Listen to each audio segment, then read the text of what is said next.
Canto 31. The Giants, Nimrod, Ephialtes. Antaeus lowers them to Cocytus. One and the same tongue first stung me, so that both my cheeks were stained, and then held out the medicine to me. So I hear that the spear of Achilles and his father was the cause first of ill and then of good reward. We turned our backs on the wretched valley, up along the bank that girds it round, crossing over without further speech. Here it was less than night and less than day, so that my sight did not pierce far ahead, but I heard the sound of a horn so loud that it would make any thunder feeble, which drew my eyes straight to one place, following its path backward.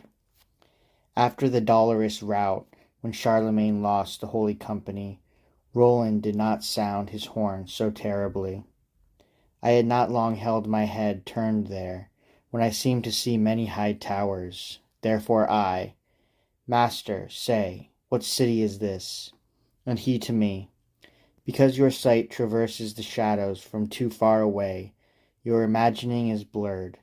You will see clearly, when you reach it, how sense is deceived by distance. Therefore drive yourself a little further.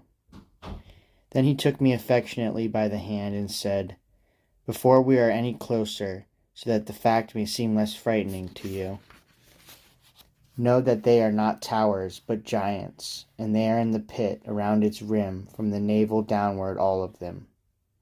As when mist dissolves, the gaze little by little makes out the shape of what the vapor-thickened air had hidden, so, boring through the thick dark atmosphere, drawing closer and closer to the edge, my error fled and my fear grew. For, as above its circling walls Monteregione is crowned by towers, so there above the bank that circles the pit towered with half their persons the horrible giants, whom Jove still threatens from the sky when he thunders. And I already discern the face of one, his shoulders and breast and a large part of his belly, and down his sides both his arms. Nature surely, when she left off the crafting of animals like those, did well to deprive Mars of such instruments. And if she has not repented of elephants and whales, whoever considers subtly will hold her more just and more discreet. For where sharpness of mind is joined to evil will and power, there is no defense people can make against them. His face seemed as long and broad as the pine cone of St. Peter in Rome, and to that proportion were his other bones, so that the bank which was his apron from the waist down left so much of him exposed above it that to reach his mane 3 Frisians would have boasted idly, for I saw 30 great spans down from the place where the mantle is clasped. Raphael mai amece zabialmi, the fierce mouth began to shout, for no gentler psalms befitted it. And my leader toward him, foolish soul, be content with your horn, give vent with that, when anger or some other passion touches you. Feel at your neck, and you will find the thong that holds it, O befuddled soul, and there it is, curving across your breast like a bow. Then he said to me, himself accuses himself, that is Nimrod, because of whose evil thought the world no longer speaks one language. Let us leave him alone and not waste speech, for to him every language is like his to others, unknown. Therefore we took a longer path, turning to the left. At the distance of a crossbow shot we found the next, much fiercer and larger. Who was the master to bind him I cannot say, but one arm was held in front and the right arm behind him, by a chain wrapped about him from the neck down, so that on what we saw of him it made 5 full turns. This proud one wished to prove his power against highest Jove, said my leader, and thus is he rewarded. His name is Ephialtes, and he performed great deeds when the giants made the gods afraid. The arm he struck with them, he never moves.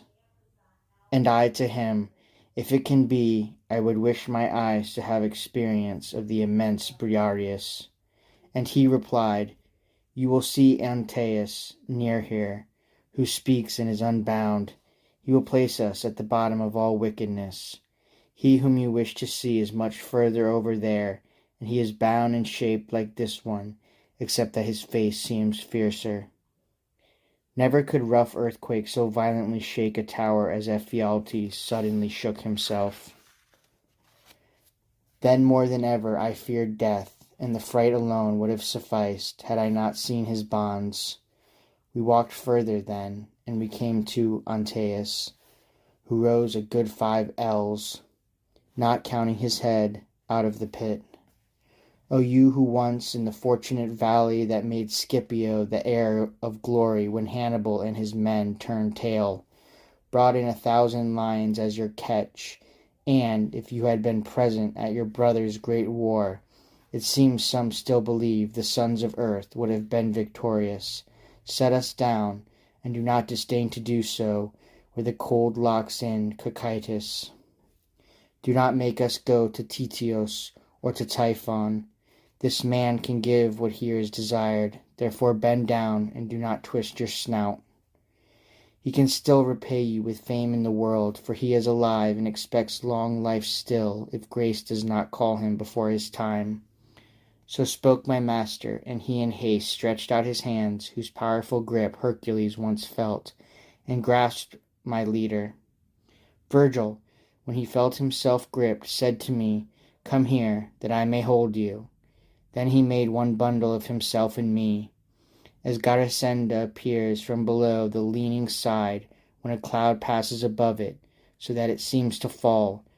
So Antaeus appeared as I stood waiting to see him bend over, and that was a time when I would have wished to go by another road. But lightly he set us down on the bottom that devours Lucifer with Judas, nor did he remain bent over, but like the mast of a ship he raised himself.